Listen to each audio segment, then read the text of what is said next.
নমস্কার বন্ধুরা, আপনাদের সকলকে স্বাগত জানাই আমার চ্যানেল নবান্নের সমাহারে। আজ আবারও আপনাদের জন্য নিয়ে হাজির হয়ে গেছি একটা দারুণ রেসিপির ভিডিও। আজকে আমি আপনাদের সাথে শেয়ার করব ছোলার ডাল আর পটল দিয়ে দুর্দান্ত স্বাদের একটা রেসিপি। এই রেসিপিটা গরম গরম ভাতের সাথে থাকলে এক থালা ভাত কিন্তু নিমেষের মধ্যেই শেষ হয়ে যাবে। যে কোনো নিরামিষ দিনে যদি আপনারা এই রেসিপিটা তৈরি করে ফেলতে পারেন তাহলে কিন্তু ছোট থেকে বড় সকলেই পটলের এই রেসিপিটা একেবারে চেটে পুটে খাবে। এই রেসিপিটা বানানোর জন্য দেখুন এখানে বেশ কয়েকটা পটলের একদম খোসাগুলো ছাড়িয়ে নিয়ে মাথার এবং পেছনের দিকটা কেটে নিয়েছি। এবার এই পটলগুলোকে কিন্তু আমি গ্রেটার দিয়ে গ্রেট করে নেব। প্রত্যেকটা পটলকে সুন্দর করে গ্রেটার দিয়ে গ্রেট করে নিয়ে চলে এসেছি। আর এদিকে দেখুন আমি নিয়ে নিয়েছি এক বাটি ছোলার ডাল।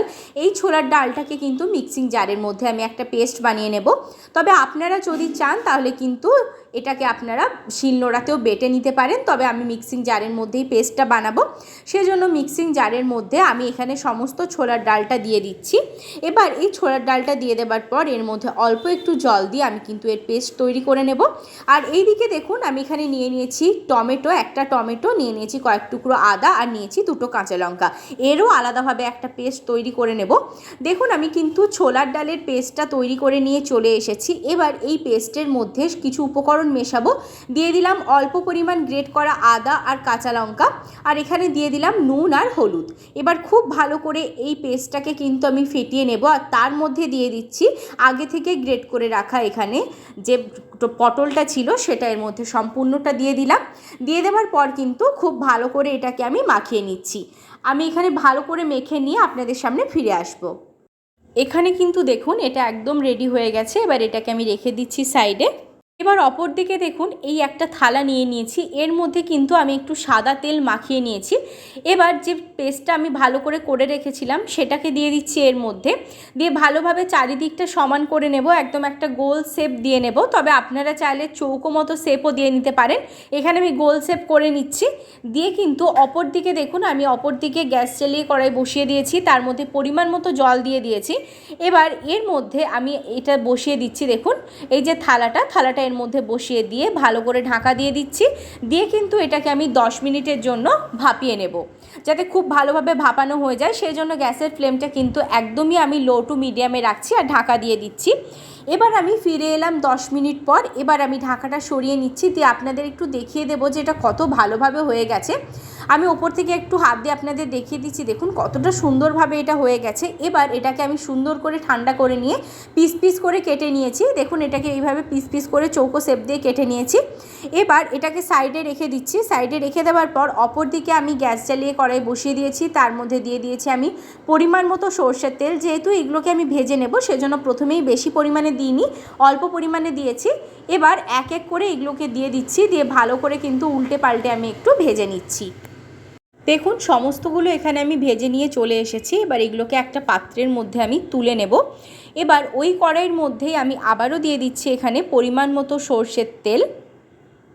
পরিমাণ মতো সরষের তেল দিয়ে দেবার পর এখানে আমি দিয়ে দিচ্ছি গোটা জিরে হাফ চামচ, আর দিয়ে দিলাম একটা শুকনো লঙ্কা। এবার এইগুলোকে একটু ভেজে নিয়ে টমেটো আদা কাঁচা লঙ্কার যে পেস্টটা তৈরি করেছিলাম সেটা এবার এর মধ্যে দিয়ে দিচ্ছি। দিয়ে দেওয়ার পর মশলাটা কিন্তু খুব ভালো করে কষাতে হবে। দেখুন মশলাটা ভালো করে এইভাবে একটু নাড়াচাড়া করে আমি কষিয়ে নিয়েছি। এবার এই মশলার মধ্যে কিন্তু এক এক করে আমি সমস্ত উপকরণগুলো দিয়ে দেবো।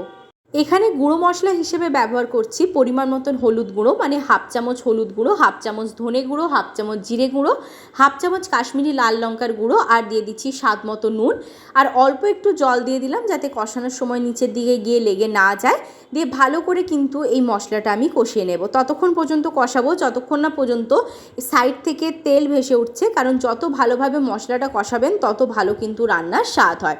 দেখুন সাইড থেকে খুব সুন্দরভাবে তেলটা ভেসে উঠেছে। এবার এর মধ্যে আমি ব্যবহার করছি পরিমাণ মতো জল। জলটা দিয়ে ভালো করে নাড়াচাড়া করে নিয়ে এটা ফোটা অবধি আমি ভালো করে অপেক্ষা করব। যতক্ষণ না ফুটে উঠছে ততক্ষণ কিন্তু আমি গ্যাসের ফ্লেমটা অবশ্যই মিডিয়ামে রাখবো। দেখুন ফিরে এলাম কিছুক্ষণ পর। গ্যাসের ফ্লেমটা এখনও মিডিয়ামেই রেখেছি। এটা খুব ভালোভাবে ফুটে উঠেছে। এবার আগে থেকে ভেজে রাখা জিনিসগুলো আমি কিন্তু এর মধ্যে এখানে দিয়ে দিচ্ছি, বা বলা ভালো ধোকলাগুলোর মতো যেগুলো তৈরি করেছি সেগুলো এখানে দিয়ে দিচ্ছি। দিয়ে ভালো করে কিন্তু এটাকে আরও আমি 3 থেকে 4 মিনিট মতো ফুটিয়ে নেব, যাতে ভালোভাবে ধোকলাগুলোর মধ্যে গ্রেভিটা ঢুকে যায় আর নরম হয়ে যায়। দেখুন ভালো করে এটাকে ফুটিয়ে নিচ্ছি, আর গ্যাসের ফ্লেমটা অবশ্যই মিডিয়ামে রেখেছি। ফিরে এলাম কিছুক্ষণ পর, খুব ভালো করে ফুটিয়ে নিয়েছি। ওপর থেকে দিয়ে দিচ্ছি গরম মশলার গুঁড়ো, আর এখানে কিন্তু আপনারা চাইলে একটু চিনিও ব্যবহার করতে পারেন, তবে চিনিটা এখানে আমি ব্যবহার করিনি। চিনিটা ব্যবহার করলে কিন্তু খুব সুন্দরভাবে রান্নার টেস্টটা হয়, আর সেই সাথে কিন্তু টেস্টটা ব্যালেন্সও হয়ে যায়। এখানে কিন্তু গরম মশলার গুঁড়োটা দিয়ে দেওয়ার পর ভালো করে নাড়াচাড়া করে নিয়েছি। রেসিপিটা আমার একদম রেডি হয়ে গেছে। আমি গ্যাসের ফ্লেমটা অফ করে দিয়েছি। গরম গরম ভাতের সাথে কিন্তু যে কোনো নিরামিষ দিনে পটলের ছোলার ডালের সাথে তৈরি এই ধোকলাটা কিন্তু থাকলে দারুণভাবে জমে যাবে। রেসিপিটা ভালো লাগলে লাইক, শেয়ার, কমেন্ট, সাবস্ক্রাইব করতে ভুলবেন না। ফেসবুক পেজ থেকে দেখলে পেজটা ফলো করে দেবেন অবশ্যই। বাড়িতে একবার অবশ্যই বানাবেন। আমাকে কমেন্ট বক্সে আপনাদের মতামত জানাতে ভুলবেন না। ভালো থাকবেন, সুস্থ থাকবেন। আবার দেখা হচ্ছে আরেকটা নতুন রেসিপির সাথে।